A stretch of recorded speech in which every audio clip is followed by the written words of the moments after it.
رسول اللہ صلی اللہ علیہ وسلم نے فرمایا ان اللہ لا یستحیی من الحق، اللہ تعالیٰ حق بات کو بیان کرنے سے حیا نہیں کرتے۔ تو غسل کے جو مسائل ہیں ان میں بھی بعض دفعہ کچھ ایسی باتیں آتی ہیں جو بظاہر حیا کے خلاف ہیں، لیکن علم کی ایک بات ہے، سیکھنے اور سکھانے میں حیا اگر کریں گے تو پھر ظاہر ہے ساری زندگی جاہل ہی رہے گا انسان۔ اور غسل کے مسائل سیکھنا اس لیے ضروری ہے کہ غسل جب فرض ہوتا ہے تو جب تک مکمل غسل نہ ہو آپ کی نماز ادا نہیں ہوتی۔ رسول اللہ صلی اللہ علیہ وسلم نے فرمایا الماء من الماء، حدیث ہے کہ غسل فرض ہوتا ہے خواہش نفس کے ساتھ جسم سے منی خارج ہونے سے۔ مرد پہ غسل کب فرض ہوگا؟ جب اس کے جسم سے شہوت کے ساتھ منی خارج ہو۔ منی بالکل سفید رنگ کی چیز ہے، ایک ہوتی ہے مزی، شہوت پیدا ہونے سے اگر کسی کے مرد یا عورت کے صرف رطوبت خارج ہونا شروع ہو گئی اس سے غسل فرض نہیں ہوتا۔ جب تک مکمل شہوت پوری نہیں ہو جاتی اور مادہ منویہ خارج نہیں ہو جاتا، چاہے احتلام کی صورت میں ہو یا کسی بھی طرح سے ہو۔ مردوں کے ساتھ چونکہ یہ بہت زیادہ ہوتا ہے نائٹ فال کی صورت میں، مردوں پر غسل کی یہ صورت بہت زیادہ فرض ہوتی ہے۔ جیسے ہی بلوغت ہوتی ہے تو احتلام شروع ہو جاتا ہے، ہفتے میں 1 دفعہ 2 دفعہ 3 دفعہ، بعض نوجوانوں کو روزانہ بھی 2 دفعہ ہوتا ہے، جبکہ خواتین میں یہ والے غسل کی صورت بہت ہی کم ہوتی ہے کہ ان کو نائٹ فال ہو یا اس طرح سے غسل فرض ہو۔ ہزاروں میں کسی ایک عورت کے ساتھ ایسا ہوتا ہے۔ ایک صورت تو یہ ہے غسل فرض ہونے کی۔ دوسری صورت کیا ہے کہ جب انسان اپنی زوجہ کے ساتھ ملاپ کرے اور انٹرکورس ہو جائے، چاہے اس صورت میں ڈسچارج دونوں میں سے کوئی ہو یا نہ ہو، لیکن دونوں پہ غسل فرض ہو جائے گا، مرد پہ بھی اور عورت پہ بھی۔ یہ تو مردوں کے غسل کے فرض ہونے کا۔ مردوں کے غسل میں ایک چیز یہ بھی ہے کہ اگر آپ نے رات کو نیند کی اور صبح آپ اٹھے اور آپ نے کپڑوں پہ نشان دیکھا، اب آپ کو یہ پتہ نہیں چل رہا کہ یہ منی کا نشان ہے یا مزی کا ہے، تو بھی آپ پر غسل کرنا فرض ہے۔ یہی سمجھا جائے گا کہ یہ آپ خواب میں ڈسچارج ہوئے۔ عورت پر جو غسل فرض ہوتا ہے ایک اور صورت میں ہوتا ہے کہ جب خواتین کو ایام آنا بند ہو جاتے ہیں، حیض یا نفاس سے جب پاک ہو جائیں تو بھی ان پہ غسل فرض ہے۔ یہ تو غسل کی فرضیت سے متعلق احکام تھے۔ کچھ چیزیں ایسی ہیں جن میں غسل سنت ہے، فرض نہیں ہے۔ جمعہ کے دن غسل کرنا رسول اللہ صلی اللہ علیہ وسلم نے بہت زیادہ تاکید کی ہے۔ سنت کی 2 قسمیں ہیں، سنت مؤکدہ اور سنت غیر مؤکدہ۔ مؤکدہ وہ ہوتی ہیں کہ جن کو چھوڑنے کا اگر کوئی معمول بنا لے تو گناہ کا خطرہ ہے اور ایسا شخص قابل ملامت ہے، اسے شریعت ملامت کرتی ہے، برا بھلا کہتی ہے۔ تو غسل سنت مؤکدہ ہے ہفتے میں 1 مرتبہ، چاہے جمعے کے دن ہو یا کسی بھی دن ہو۔ جو مسلمان ہفتے میں 1 دفعہ بھی نہیں نہاتا، وہ کتنا ہی نیٹ کلین ہو، مگر شریعت کی نظر میں وہ قابل ملامت ہے، اسے تانے دینے چاہیے کہ شرم نہیں آتی، ہو مسلمان مگر رہتے ہو بھنگیوں اور چماروں کی طرح۔ ملامت تو اسی کو کہتے ہیں۔ اس کی دلیل رسول اللہ صلی اللہ علیہ وسلم نے فرمایا، صحیح حدیث ہے، حق علی کل مسلم ان یغتسل کل اسبوع مرۃ، کہ ہر مسلمان پر لازم ہے کہ وہ ہفتے میں کم از کم 1 مرتبہ غسل کرے۔ ہر مسلمان پر لازم ہے، چاہے اس پہ غسل فرض نہ بھی ہو۔ اور کس دن بہتر ہے؟ جمعہ کے دن۔ نبی صلی اللہ علیہ وسلم نے حکم دیا ہے کہ جمعے کے دن غسل کیا جائے۔ امام احمد ابن حنبل کا مذہب یہ ہے کہ جمعے کے دن غسل کرنا واجب ہے، صرف سنت نہیں ہے بلکہ واجب ہے، لیکن جمہور کا مذہب یہ ہے کہ سنت عمل ہے۔ غیر مسلم جب اسلام قبول کرتا ہے تو اس وقت بھی اس کے لیے غسل کرنا سنت ہے۔ جب ہم مردے کو نہلاتے ہیں تو جو مردے کو نہلائے اس کے لیے بھی خود غسل کرنا افضل ہے، سنت عمل ہے۔ عید کے دن غسل کرنا سنت عمل ہے۔ تو یہ وہ تمام مواقع ہیں جن میں غسل کرنا رسول اللہ صلی اللہ علیہ وسلم کی سنت۔ غسل کا طریقہ کیا ہے؟ غسل میں 3 چیزیں فرض ہیں، منہ بھر کے قلی کرنا، ناک میں پانی ڈالنا کہ ناک کی جو نرم جگہ ہے یہ اچھی طرح تر ہو جائے، اور پورے جسم پہ 1 مرتبہ پانی بہا دینا کہ جسم میں بال کے برابر جگہ بھی خشک نہ رہے۔ یہ تو ہے فرض، یعنی یہ کام کسی نے کسی بھی طرح سے کر لیا تو غسل ادا ہو جائے گا، چاہے اس کی نیت غسل کی تھی یا نہیں تھی۔ کوئی آدمی چلتا ہوا جا رہا ہے، پھسل کے تالاب میں گر گیا، پورے غوطے کھا کے باہر نکلا، قلی کر لے اور ناک میں پانی ڈال لے تو غسل اس کا ادا ہو جائے گا۔ البتہ چونکہ نیت نہیں تھی لہذا غسل کا ثواب نہیں ملے گا، ثواب نیت کے بغیر نہیں ملتا انسان۔ دلائل اس کے الگ موضوع ہے کہ اس کی دلیل کیا ہے کہ بغیر نیت کے بھی غسل ہو جاتا ہے، لیکن میں نے بتایا دلائل کا سیشن نہیں ہے، اس میں پھر بات لمبی ہو جائے گی۔ تو یہ تو ہے فرض، پورے جسم پہ پانی بہانا، کلی اور ناک میں پانی۔ سنت طریقہ کیا ہے؟ رسول اللہ صلی اللہ علیہ وسلم غسل کیسے کرتے تھے؟ سنت طریقہ جس پہ جو اختیار کرنا چاہیے وہ طریقہ یہ ہے کہ جب آپ غسل کے لیے بیٹھیں تو سب سے پہلے وہ جگہ دھوئیں جہاں نجاست اور ناپاکی لگی ہوئی ہے. نائٹ فال ہوا, کسی کو احتلام ہوا, تو جہاں جہاں گندگی لگی ہے پہلے اس جگہ کو دھوئیں. استنجا کریں, شرمگاہ کو دھوئیں اچھی طرح. سمجھ رہے ہیں بات؟ اس کے بعد ہاتھ دھوئیں اور مکمل وضو کریں جیسے ہم عام حالات میں وضو کرتے ہیں. مکمل وضو کرنے کے بعد دائیں کندھے پہ پانی ڈالا, لیفٹ سائڈ پہ پانی ڈالا. پہلے زمانے میں تو چلو سے غسل ہوتا تھا, ہاتھ دھو لیے تو اب چلو سے پانی لے کے یہاں ڈالا جا رہا ہے, چلو سے پانی لے کے یہاں ڈالا جا رہا ہے, پورے جسم پہ ملا جا رہا ہے, اور چلو سے پانی لے کے 3 دفعہ سر پہ ڈالا جا رہا ہے. تو آج کل چلو ولو تو ہے نہیں, شاور کے نیچے جا کے کھڑے ہو جاتے ہیں. تو اس میں یہ کہ شاور کھولیں, اس میں کھڑے ہو جائیں, سارے چلو اس میں خود بخود ہی ہو جائیں گے, پورے جسم پہ پانی بہہ جائے گا. نبی صلی اللہ علیہ وسلم کے دور میں یہ جدید چیزیں نہیں تھیں, شیمپو اور صابن. تو آپ صلی اللہ علیہ وسلم بیری کے پتوں سے غسل کی ترغیب دیا کرتے تھے. بیری کے پتوں کو اگر پانی میں پکایا جائے تو پانی میں میل کچیل صاف کرنے کی صلاحیت بہت بڑھ جاتی ہے. ہمارے زمانے میں اس تکلف کی ضرورت نہیں ہے, صابن ملتے ہیں اس سے نہا لے آدمی, نہایا کریں. بہرحال کہنے کا مقصد یہ آپ لوگوں سے, تو یہ سنت طریقے سے غسل ہو جائے گا آپ. سمجھ رہے ہیں بات کو؟ سب سے پہلے استنجا کیا, اس کے بعد وضو کر لیا, اس کے بعد غسل کر لیا. اگر کسی نے غسل میں وضو نہیں کیا اور ویسے ہی پورے جسم پہ پانی بہا دیا تو بھی اس کا وضو خود بخود ہو جائے گا. اس غسل سے وہ نماز پڑھ سکتا ہے, کیونکہ بعض لوگ غسل کرنے کے بعد دوبارہ وضو کر رہے ہوتے ہیں. اس کی ضرورت نہیں ہے, کیونکہ جب غسل کرتے ہیں تو وضو والے اعضاء تو خود بخود اس میں دھل جاتے ہیں. یہ ہے غسل کا طریقہ. وضو کیسے ٹوٹتا ہے؟ جن چیزوں سے غسل فرض ہوتا ہے ان چیزوں سے وضو تو بہرحال ٹوٹتا ہی ہے. اس کے علاوہ بھی وضو ٹوٹتا ہے. اس سے پچھلے لیکچر میں نے کچھ تفصیل بتائی تھی کہ نجاست جسم سے کہیں سے بھی خارج ہو جائے یا نجاست نکل کے بہہ پڑے. اگر قضائے حاجت کی جگہوں سے نجاست خارج ہوئی ہے تو نظر بھی آ جائے وضو ٹوٹ جائے گا, اور قضائے حاجت کے علاوہ جگہوں سے اگر نجاست خارج ہوئی ہے, خون وغیرہ ہے جیسے, تو جب تک نکل کے بہے گا نہیں تو اس وقت تک وضو نہیں ٹوٹے گا. سمجھ رہے ہیں بات کو؟ وضو کا طریقہ کیا ہے؟ سب سے پہلے دونوں ہاتھوں کو دھویا جائے, 3 دفعہ کلی کی جائے, مسواک کی جائے, 3 دفعہ ناک میں پانی ڈالا جائے. پھر پورے چہرے کو, پیشانی یہ جو ہے جہاں سے پیشانی ہماری شروع ہو رہی ہے اور تھوڑی کے نیچے, تھوڑی جہاں ختم ہو رہی ہے, اور ایک کان کی لو سے دوسرے کان کی لو تک 4 اعضاء ہیں وضو میں دھونا فرض ہیں. 1 چہرہ, نمبر 2 بازو, نمبر 3 سر کا مسا, چوتھائی سر, اور نمبر 4 پاؤں کو دھونا. اس کی دلیل قرآن مجید کی مشہور آیت ہے فاغسلوا وجوہکم وایدیکم الی المرافق. اللہ فرماتے ہیں ایمان والو جب نماز کا ارادہ ہو تو اپنے چہروں کو اور اپنے ہاتھوں کو دھو, سر کا مسا کرو اور پاؤں کو ٹخنوں سمیت دھو. دھونے کا حکم ہے قرآن مجید میں. البتہ سر کے بارے میں یہ نہیں آئے پورے سر کا مسا کرو, بلکہ آ رہا ہے وامسحوا برؤوسکم. با کا لفظ ہے, با آتی ہے تبعیض کے لیے کہ سر کے بعض حصے کا مسا. اب بعض حصے کا قرآن حدیث میں کہیں تذکرہ نہیں ہے, تو اس میں فقہاء کرام کے اجتہادات ہیں. امام شافعی فرماتے ہیں تھوڑا سا بھی ٹچ کر لیا سر کو ہو جائے گا. امام ابو حنیفہ فرماتے ہیں نہیں, کم از کم 1/4 کا ہونا ضروری ہے. سب کے اپنے اپنے دلائل ہیں, ان دلائل میں نہیں جاتا. فقہ حنفی کو جو فالو کرنے والے ہیں تو ان کو چاہیے کم از کم 1/4 سر کا مسا, یہ فرض ہونے کے لیے ضروری. مگر سنت کیا ہے؟ پورے سر کا مسا. نبی صلی اللہ علیہ وسلم دونوں ہاتھوں کو بھگو کے پورے سر کا مسا کرتے تھے ایسے. سمجھ رہے بات کو؟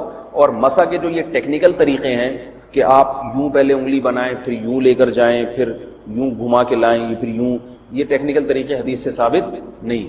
مسا کا طریقہ کیا ہے؟ بھیگا ہوا ہاتھ لے کے ایسے پورے سر ہو گیا. پھر حدیث میں یہ بھی ہے کہ یوں لے جاؤ اور یہ بھی ہے کہ دو واپس بھی لے کر آؤ, دونوں طرح سے ثابت. تو ایسے بھی کر سکتے ہیں کہ یوں لے جائیں, اور ایسے بھی کر سکتے ہیں لے کے جائیں اور پھر واپس بھی لے آئیں, دونوں طریقے جائز ہیں. لیکن کم از کم سنت اتنی ہے کہ پورے سر کا مسا ہونا چاہیے. بعض لوگوں کو شو مارنے کا شوق ہوتا ہے, اگر وہ واپس لائیں تو بال ان کے خراب ہو جاتے ہیں, کہتے ہیں یار یہ پھر مسئلہ خراب ہو جائے گا. تو پھر ایسے لوگ صرف یوں ہی لے جائیں کافی ہے. افضل تو یہ کہ یوں بھی لے جائیں, یوں بھی لے جائیں, دونوں طرح سے صحیح ہے. بہرحال دونوں حدیث سے ثابت ہیں. سمجھ رہے ہیں بات کو؟ اور یہاں ایک اہم مسئلہ بتا دوں, قرآن مجید نے پاؤں کو دھونے کا حکم دیا ہے, پاؤں پہ مسا کرنے کا حکم نہیں دیا. اور حدیث میں خفین پر مسا کرنے کا حکم ہے. تو قرآن اور حدیث کو فقہاء نے جمع کیا ہے. لہذا وہ موزے جن میں آسانی سے پاؤں دھوئے جا سکتے ہیں ان میں چاروں ائمہ کے نزدیک پاؤں پہ مسا کرنا جائز نہیں. سعودی عرب میں جو بعض سلفی حضرات اور یہاں ہمارے ہاں بھی اہل حدیث حضرات نے عام موزوں پر بھی جو مسا کی ایک روایت ڈال دی ہے, اسلاف میں, تابعین, تبع تابعین میں اور چاروں ائمہ کے مذاہب میں اس کا ثبوت نہیں ملتا. اگر اسلاف میں کوئی قائل بھی ہے تو ایک شاذ قول, اکا دکا قول ملتا ہے, ورنہ یہ ائمہ اربعہ کے مذہب کے خلاف ہے. اور جو احادیث جو نقل ہوتی ہیں صحیح سند کے ساتھ ان کے بھی خلاف اور قرآن کی آیت کے بھی خلاف ہے. اس لیے کسی نے عام ساکس پہ اگر مسح کر لیا, جو عام طور پہ آفس پہن کے جاتے ہیں لوگ, اس میں تو پاؤں آپ اگر ساکس کو پانی کے نیچے رکھیں پورا پاؤں دھل جائے گا آرام سے. تو وہاں کیا ہو رہا ہے کہ قرآن مجید کے حکم کی مخالفت لازم آ رہی ہے, آپ پاؤں دھو نہیں رہے. تو اس لیے ہم یہ سمجھتے ہیں کہ اس صورت میں نماز ادا نہیں ہوگی. سعودی عرب میں بعض سلفی حضرات نماز پڑھاتے ہیں, وہ ایسے ہی کرتے ہیں کہ عام ساکس پہ مسح کر کے نماز پڑھا لیتے ہیں. تو فتویٰ اسی پر ہے کہ ان کی اگر کسی کو یقین ہے کہ اس نے عام ساکس پہ مسح کر کے نماز پڑھائی ہے تو اس کے پیچھے نماز ادا نہیں ہوگی, کیونکہ قرآن کے مطابق اس کا وضو ہوا ہی نہیں ہے. صدیوں تک کوئی بھی اس قول کا قائل نہیں رہا ہے کہ عام ساکس پہ بھی مسح ہو جاتا ہے. یہ ابن تیمیہ رحمہ اللہ تعالیٰ 7ویں صدی میں اس کے قائل تھے, اور تابعین میں اکا دکا قول ملتے ہیں اس کے, لیکن شاذ قول ہیں, مرجوح قول ہیں, جن پر امت نے فتویٰ نہیں دیا. اور اب سعودی عرب میں بعض سلفی حضرات اس کے قائل ہیں. ہمارے ہاں اہل حدیث حضرات بھی چونکہ اکثر سعودی عرب کے سلفی حضرات ہی کو فالو کرتے ہیں, تو انہوں نے بھی وہیں سے یہ فتویٰ لیا ہے. لیکن ائمہ اربعہ کے مذہب میں اور دلائل کے لحاظ سے دیکھا جائے تو یہ مذہب کمزور ہے. قرآن نے پاؤں کو دھونے کا حکم دیا, آپ دھوئیں گے پاؤں جب تک دھونا ممکن ہے. چمڑے کے موزے ہیں ان کو دھونا ممکن نہیں ہے اتارے بغیر, لہذا ان موزوں کے اوپر مسح ہو جائے گا. تو اس سے قرآن پر بھی عمل ہو جائے گا اور حدیث پر بھی عمل ہو جائے گا.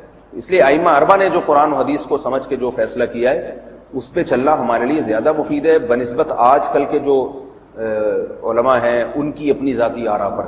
اس لیے یہ بھی ایک وضو سے متعلق اہم مسئلہ تھا. سمجھ رہے ہیں؟ باقی تو ماشاءاللہ وضو کرنا سب کو آتا ہی ہے. اور وضو کے بعد دعا کیا ہے؟ کلمہ شہادت, اشہد ان لا الہ الا اللہ وحدہ لا شریک لہ اشہد ان محمدا عبدہ ورسولہ. اللہم. اور حدث لاحق ہونا قضاء حاجت ہے یا پیشاب ہے یا ہوا کا خارج ہونا, اس کو ان تمام چیزوں کو بالاجماع حدث لاحق ہونا کہا جاتا ہے.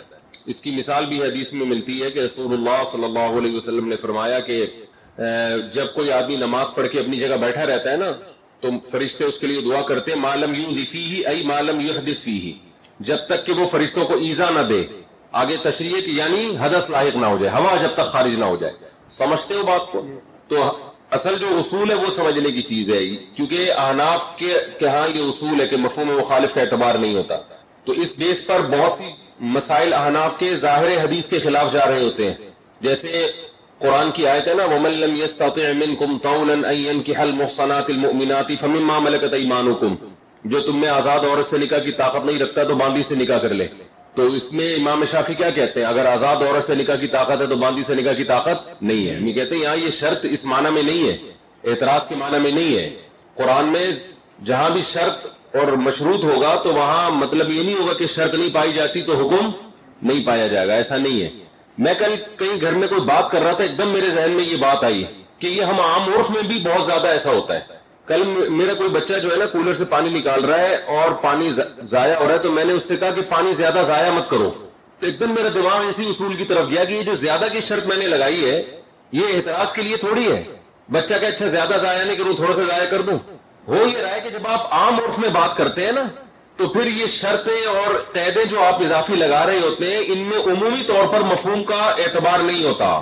یہ لگائی جاتی ہیں کہ جو عمل ہو رہا ہے نا وہ یہی ہو رہا ہے کہ جب ضائع ہوتا ہے تو تھوڑا ضائع نہیں ہوتا بلکہ زیادہ ضائع ہوتا ہے. ہم نے جب کہا نا کہ پانی زیادہ ضائع مت کرو تو زیادہ کی ایسے ہی لگی ہوئی ہے, کیونکہ اکثر ضائع جب ہوتا ہے تو زیادہ ہی ہوتا ہے, ورنہ اصل یہی ہے کہ زیادہ ہو یا تھوڑا ہو ضائع نہیں کرو. اب بچہ یہ کہہ کے استدلال کرے کہ آپ نے یہ کہا تھا کہ زیادہ ضائع مت کرو تو تھوڑا سا گرا سکتے ہیں, نہیں بھی تھوڑا سا بھی نہیں گرا سکتے, تو آپ نے پھر زیادہ کیوں کہا؟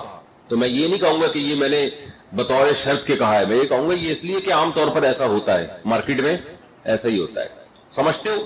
ہاں, قید کی نفی ہوتی ہے, وہ نفی کا حکم الگ ہے. نہیں زیادہ پانی ضائع مت کرو, پانی کو زیادہ. ایک تو نا ما جاء رجل عالم, میرے پاس عالم آدمی نہیں آیا, تو یہاں مطلب ہے کہ عالم والا نہیں آیا, عام آدمی آ سکتا ہے. یہ جملہ منفی ہے نا. جب ہم کہتے ہیں ما جاءنی رجل عالم, اس کی مثال ایسے ہے جیسے اس میں المحند المفند میں عقیدہ ہے نا کہ آپ صلی اللہ علیہ وسلم کی حیات لا برزخیت کما ہی حاصل لسائر الاموات. اب وہاں یہ کہتے ہیں دیکھو یہ لوگ برزخی حیات کی نفی کر رہے ہیں کہ نبی کی برزخی نہیں ہے, تو ہم کہتے ہیں یہاں موصوف اور صفت ہے, تو وہ والی برزخی جو اس صفت کے ساتھ متصف ہو, یعنی وہ برزخی جو ہر مردے کو حاصل ہے, وہ والی برزخی نہیں ہے. یہاں پہ کابل اسٹیشن, سمجھ میں آ رہی ہے بات؟ اس کو کیا ہو گیا بھائی, شرما کیوں رہا ہے رو تو نہیں رہا, اس کی رخصتی تو نہیں آج کل؟ چلو چھوڑو یار, اچھا وہ کہوا کدھر؟ اچھا یہ انہوں نے بنایا کہوا، آپ نے بنایا؟ چلو بھائی آگے چلو یار. حدیث نمبر 311 وعن علي رضي الله عنه قال سألت النبي صلى الله عليه وسلم من المزي فقال من المزي الوضوء ومن المني الغسل. ومن المني، عبارت تو صحیح پڑھو نا میرے بھائی. حضرت علی رضی اللہ تعالیٰ عنہ فرماتے ہیں میں نے نبی سے مزی کے بارے میں پوچھا. دوسری حدیث میں آتے ہیں کہ میں نے نہیں پوچھا، تو مطلب یہ کہ حضرت علی نے پوچھا تھا لیکن براہ راست نہیں. دوسری حدیث سے پتہ چلتا ہے کسی کے ذریعے سے پوچھا تھا. فقال من المزی الوضوء، اردو میں اس کو مزی کہتے ہیں لیکن عربی میں مزی لفظ ہے، مزی، کہ آپ نے فرمایا کہ اس میں وضو فرض ہے. ومن المنی الغسل، اور منی میں غسل فرض ہے. چلو بھائی حدیث نمبر 312 وعنه رضی اللہ عنہ قال قال رسول اللہ صلی اللہ علیہ وسلم مفتاح الصلاة الطہور وتحریمها التکبیر وتحلیلها التسلیم. نماز کی چابی طہارت ہے، طہارت کے بغیر آپ نماز میں داخل نہیں ہو سکتے. وتحریمها التکبیر، تکبیر جو ہے اس کی تحریم ہے. تحریم کا مطلب نماز میں آدمی داخل ہو جاتا ہے، اور وہ احرام میں جیسے پابندیاں ہوتی ہیں تو نماز کی بھی کچھ پابندیاں ہوتی ہیں. وہ تحریم کا معنی حرام کرنا، پابندیاں لگا دینا نا، تو وہ پابندیاں شروع کب سے ہوتی ہیں؟ تکبیر سے.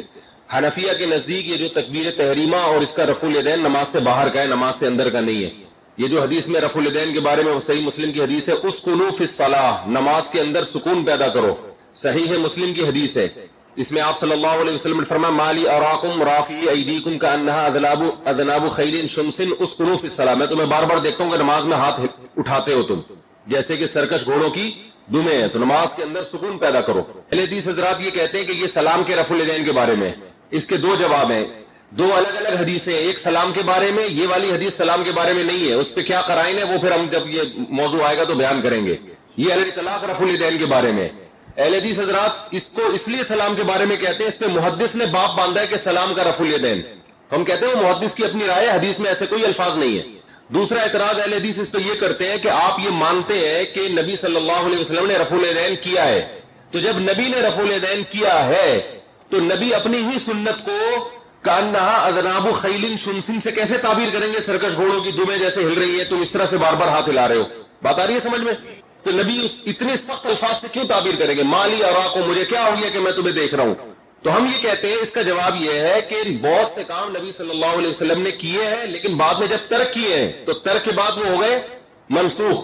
تو اس میں کثرت سے رفع الیدین کرنا، بار بار رفع الیدین کرنا، جو چیز منسوخ ہو چکی ہو اس پہ ایسے الفاظ کا اطلاق کیا جاتا ہے. اس کی نظیر ملتی ہے صحیح مسلم کی حدیث ہے، آپ صلی اللہ علیہ وسلم نے کتوں کو مارنے کا حکم دیا صحابہ کو.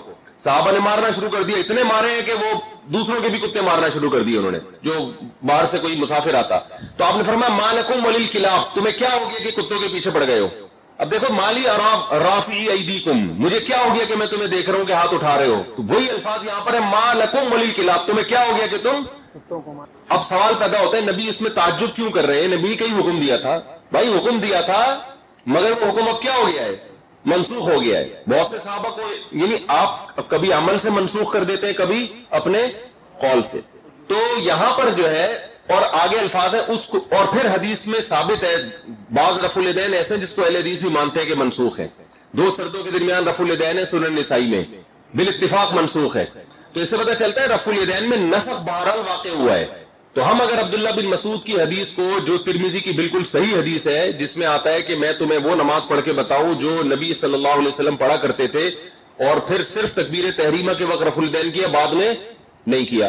عبداللہ بن مسعود سے اس کے علاوہ کچھ منقول نہیں ہے، ان کے ساتھیوں سے، صحابہ سے، ان کے جو شاگرد ہیں ان سے بھی کچھ منقول نہیں ہے. جبکہ جن صحابہ سے بھی رفع الیدین منقول ہے ان سے ایک قول منقول نہیں ہے. مثال کے طور پر انس بن مالک ہے یا عبداللہ بن عمر، جب یہ بحث آئے گی تو پھر وہاں پوری ڈیٹیل سے ہم بات کریں گے انشاءاللہ.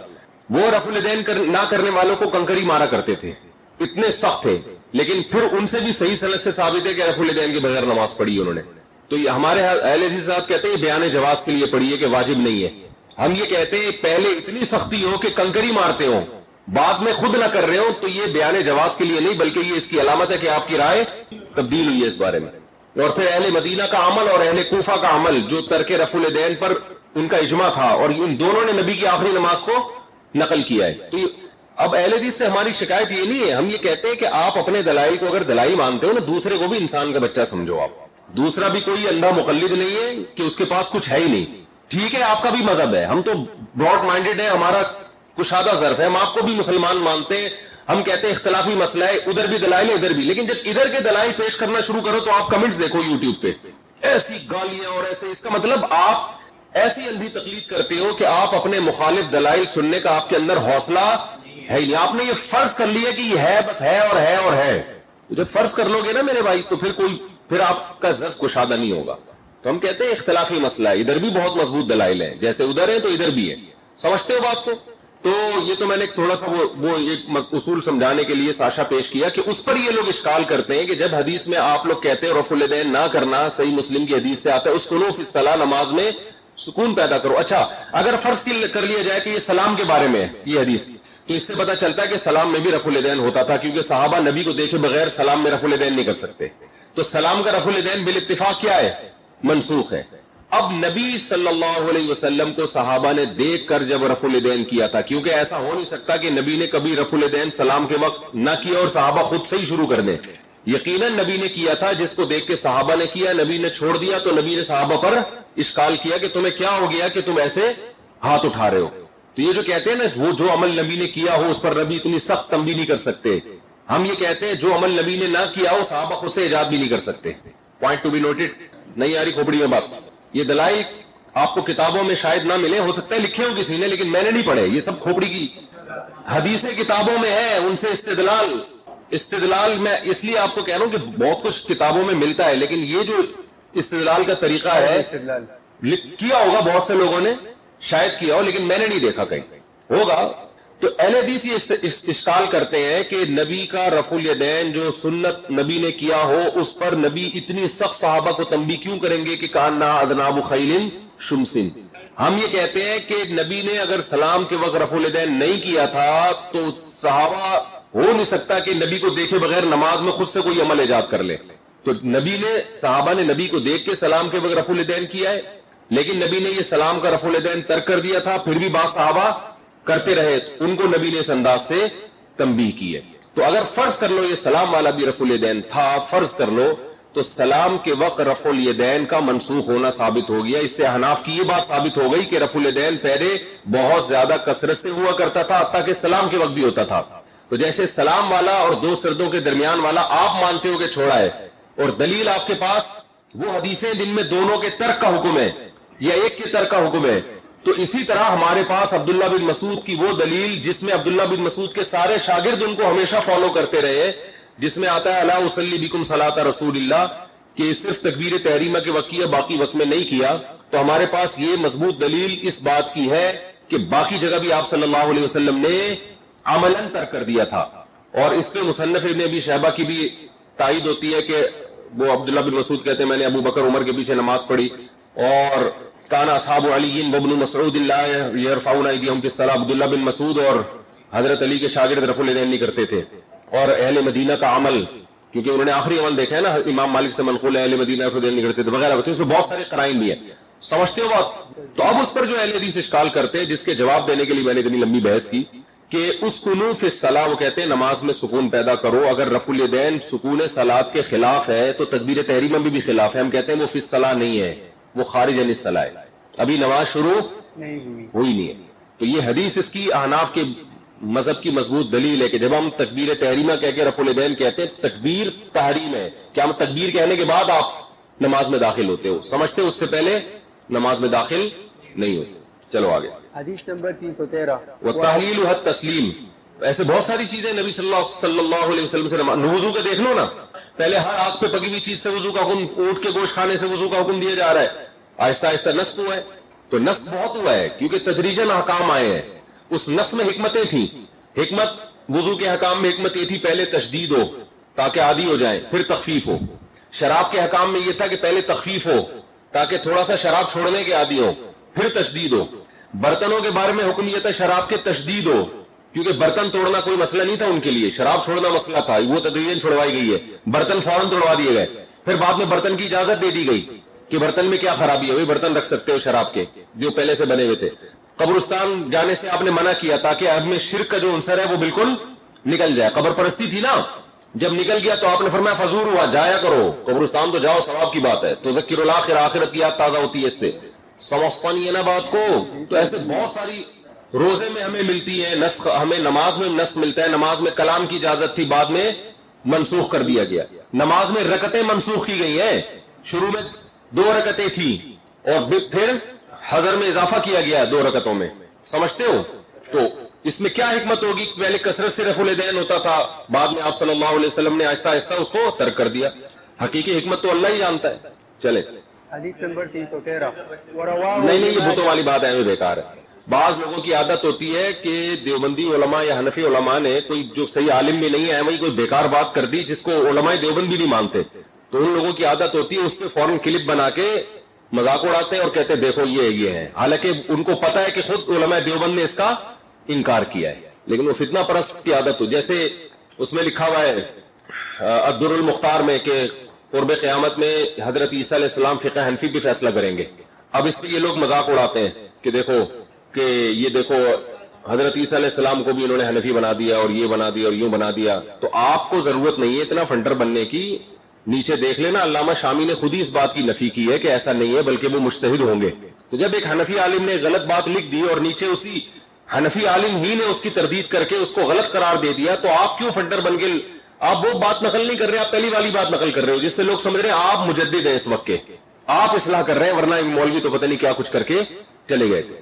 بن باز نے کہیں شاید فتویٰ دیا کہ بڑی عمر میں بھی رضا ثابت ہو جاتی ہے نا, تو اس پہ ایک صاحب نے کلپ بنایا کہ بڑی عمر میں بھی رضا, یہ دیکھو یہ سعودیہ کے مفتی ایسے ہوتے ہیں, یعنی 10-15 سال میں بھی کوئی عورت کسی گلاس میں ڈال کے کسی کو دودھ پلائے تو وہ بھی بھائی بن جائے گا ایسے ہو. تو بھائی آپ مذاق تو اڑوا رہے ہو, لیکن آپ کو یہ نہیں پتا جب بالفرض اگر بن باز نے فتویٰ دیا ہے تو اسی وقت سعودیہ کے جتنے جید علماء نے سب نے اس فتوے کی مخالفت کر کے اس فتوے کو کالعدم بھی قرار دے دیا تھا. تو آپ وہ بات نہیں کر رہے, آپ صرف اس کے فتوے کو نقل کر رہے ہو کہ یہ مولوی ایسے ہوتے ہیں.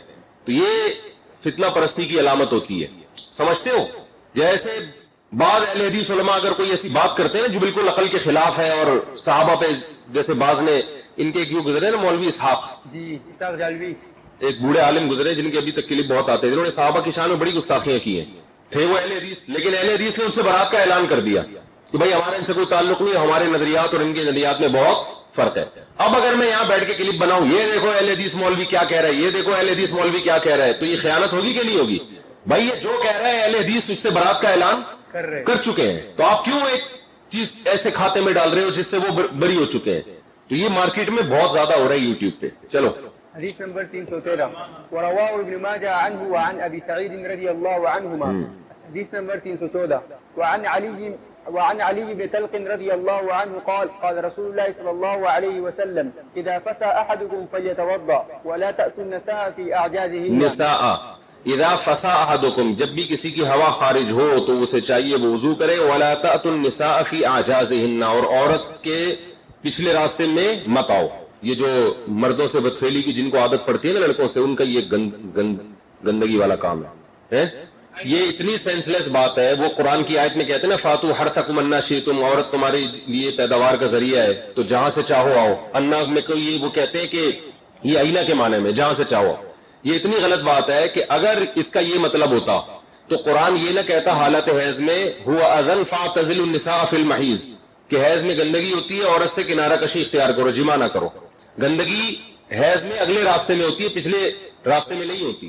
اگر اس طرح آنا جائز ہوتا اس دوسری گندگی میں تو پھر اعتزال کا قرآن کیوں حکم دیتا؟ سمجھ رہے ہو؟ Point to be noted.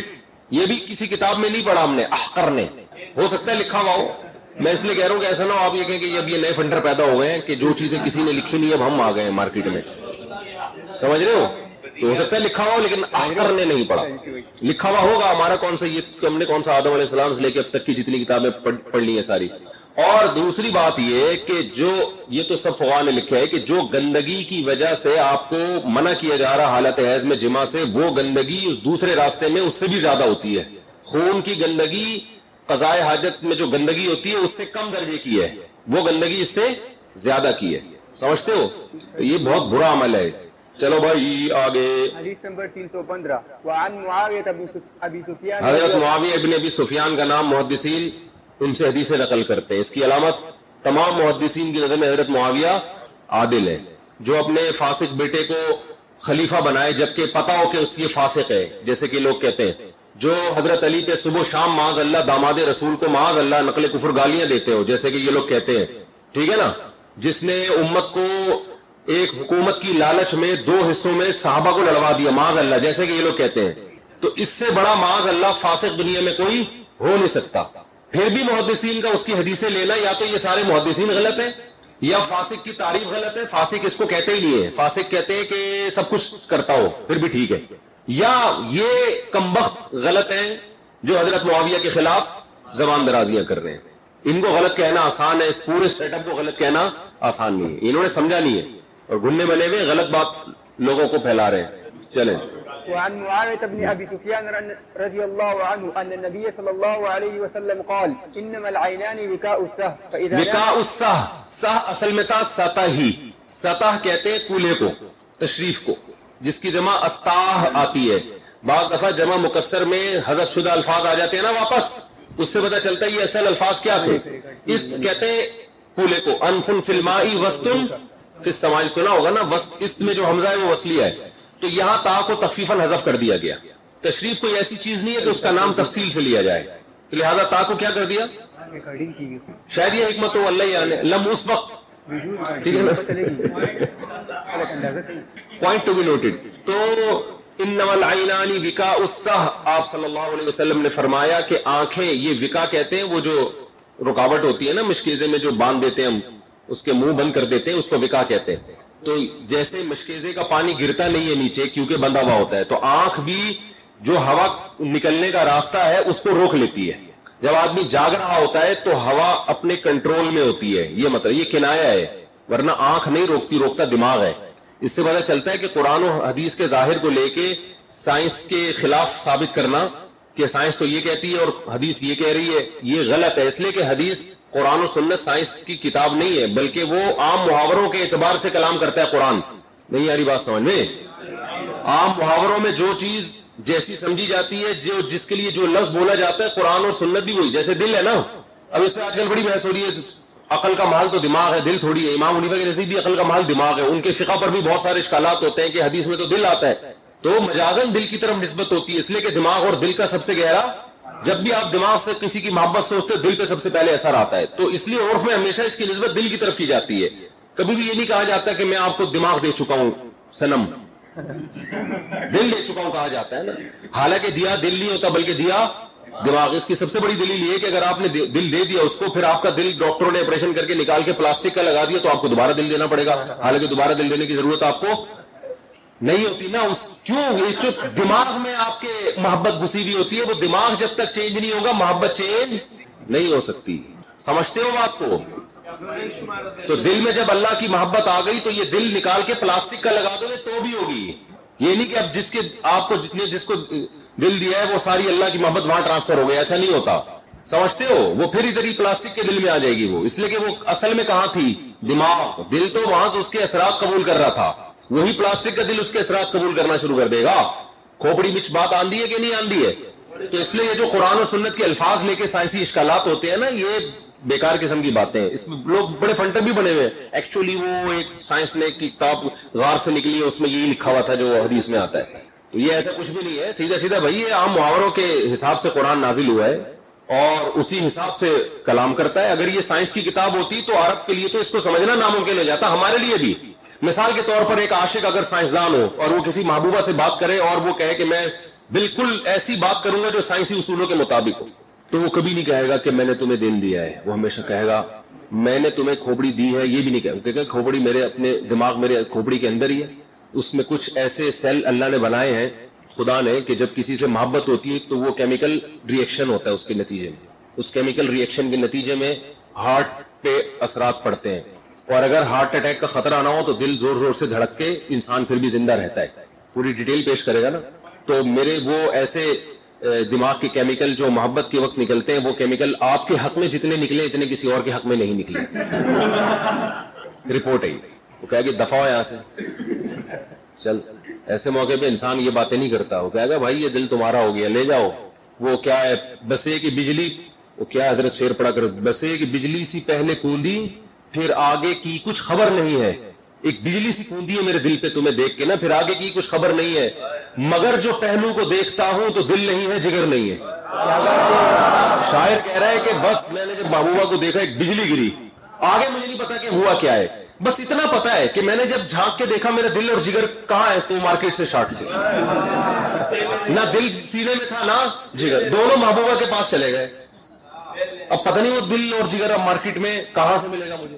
کہہ رہے باقی مجھے نہیں کچھ پتا، بس اتنا پتا ہے کہ دل اور جگر کہاں گیا. بھائی ایک بجلی کا کرنٹ لگا ہے اور دل، اور اب آپ اس کو سائنسی اصولوں پہ پرکھو گے، لیکن یہ بلاغت ہے، سمجھتے ہو؟ جی سر جی. اٹ از کالڈ بلاغت. تو قرآن بلاغت کی کتاب ہے، سمجھتا ہے کہ نہیں سمجھتا؟ تو آپ نے فرمایا آنکھ جو ہے یہ یعنی جو ہوا نکلنے کا راستہ ہے نا، اس پہ کنٹرول کا ذریعہ ہے. جب تک آنکھ کھلی ہے کنٹرول رہے گا، آنکھ بند کنٹرول ختم. تو اصل میں آنکھ نہیں ہے بلکہ کیا ہے؟ دماغ ہے. تو جب دماغ سوتا ہے تو کنٹرول ختم ہو جاتا ہے، لیکن وہ جب سوتا ہے تو اس کی علامت کیا ہے؟ آنکھ. تو اس لیے مجازن نسبت کس کی طرف کی جا رہی ہے؟ آنکھ. دماغ جاگ رہا ہوتا ہے تو آنکھ کھلی ہوتی ہے، دماغ بند ہوتا ہے تو آنکھ اکثر بند ہوتی ہے. تو اس لیے نسبت یہ مجازی نسبت کہلاتی ہے. آنکھ انسان کی کنٹرول کرتی ہے. آپ صلی اللہ علیہ وسلم نے فرمایا فَإِذَا نَامَتِ الْعَيْنُ، جب آنکھ سو جاتی ہے، یہ بھی مجازن. اب کوئی ڈاکٹر ذاکر نائک سے اشکال شروع کر دے کہ آنکھ تو نہیں سوتی ہے، سائنس کی فلاں کتاب سے ثابت ہے کہ سوتا کیا ہے؟ دماغ. او بھائی جب آنکھ سوتی ہے، دماغ سوتا ہے تو سب سے پہلے اثر کس پر آتا ہے؟ آنکھ پر. تو اسی طرح دماغ جب کسی سے محبت کرتا ہے سب سے پہلا اثر کہاں آتا ہے؟ دل پر. کیا بات ہے. دل پہ. سمجھتا نہیں ہے نا بات کو، جب پڑھے گا نہیں رات کو تو سمجھے گا کیسے بات کو. اچھا میرے بھائی، استطلق الوقا، تو فرمایا وہ جو وقا تھی، جو گرفت تھی، استطلقا وہ ڈھیلی ہو جاتی ہے، کھل جاتی ہے، یعنی اس میں اس کا چانس ہوتا ہے کہ ہوا خارج ہو. یہ بہت اہم فقہی مسئلہ ہے، اس کو خوب اچھی طرح سے سمجھو. دو فقہ کے اصول یہاں ٹکرا رہے ہیں. اصول ایک یہ ہے کہ جب تک کسی واقعے کا یقین نہ ہو ہر چیز میں اصل عدم ہے. بقاء ما کان علی ما کان، بقاء ما کان علی ما کان. آپ نے وضو کیا، ہوا خارج نہیں ہوئی، تو جب تک ہوا خارج ہونے کا 100% یقین نہ ہوگا، بقاء ما کان علی ما کان کے تحت آپ کا وضو باقی ہے، کیونکہ ٹوٹنے کا یقین نہیں ہے. یہ فقہ کا اصول آپ پڑھ کے بلا چکے ہوگے، سمجھتے ہو؟ فقہ کا اصول ہے نا. اسی کی بیس پر تو حدیث میں آتا ہے نا کہ جب تک یقین نہ ہو وضو ٹوٹنے کا، مسجد سے نہ نکلے. الیقین لا یزول بالشک.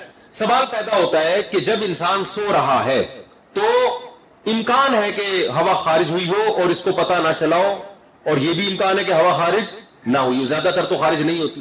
تو اس اصول کے تحت تو وضو باقی ہونا چاہیے اس کا. نہیں آ رہی بات؟ سمجھ آ رہی ہے اس کا. اس کا جواب یہ کہ ایک دوسرا اصول ہے، جب یہ دو اصول ٹکرائیں گے تو اس دوسرے کو ترجیح ہوگی.